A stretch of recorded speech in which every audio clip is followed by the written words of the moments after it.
Penantian 33 tahun seorang lelaki berketurunan Kenya dari Sarawak yang hidup tanpa kewarganegaraan berakhir apabila beliau menerima My Card secara rasmi 29 Januari lalu. Soliman Wan, 52, yang dilahirkan di Long Banga Miri terpaksa memegang status pemaustautin sementara atau kad pengenalan hijau sejak berusia 12 tahun berpunca daripada status kerakyatan ibu bapanya yang tidak dapat ditentukan kerana ketiadaan dokumen pengenalan diri. Ketika menerima My Card di Jabatan Pendaftaran Negara Putrajaya, Soliman mengakui seakan-akan tidak percaya selepas hampir berputus asa mencari jalan penyelesaian mengenai status kewarganegaraannya.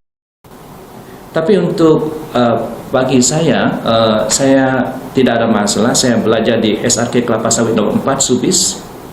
Lepas itu saya masuk ke selected school, sekolah terpilih di College Haji Bujang, Miri.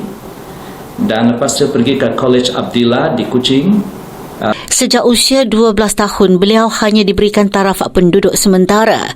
Keadaan itu menyebabkan pelbagai urusan menjadi rumit, termasuk pergerakan dan urusan rasmi dengan jabatan kerajaan. Disebabkan statusnya, setiap kali keluar dari Sarawak, beliau perlu melalui proses pemeriksaan yang panjang dan tidak menentu. Tapi saya berterima kasih kepada kerajaan negeri Sarawak dan khususnya Jabatan Immigration yang prihatin dengan masalah saya, dan mereka memberi surat kemudahan. Sebab itu saya boleh melanjutkan pelajaran ke UKM Kuala Pilah dan juga di UKM Bangi lah. Ini sekitar tahun 1994 sampai 1998 saya menghabiskan pengajian. Ibu bapanya tiada dokumen pengenalan diri berikutan faktor keluarga yang menetap di kawasan pedalaman, masalah pengangkutan dan kurangnya kesedaran tentang kepentingan dokumen berkenaan ketika itu.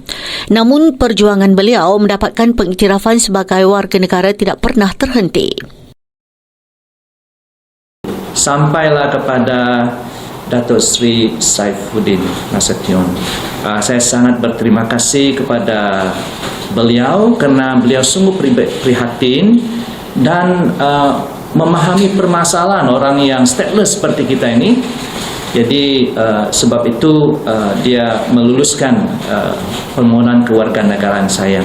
Saya memberi terima kasih kepada beliau secara peribadi. Kelulusan tersebut bukan sekadar sekeping dokumen rasmi. Ia pengiktirafan bahawa beliau akhirnya diterima sebagai rakyat kepada negara yang selama ini dianggap tanah tumpah darahnya sendiri.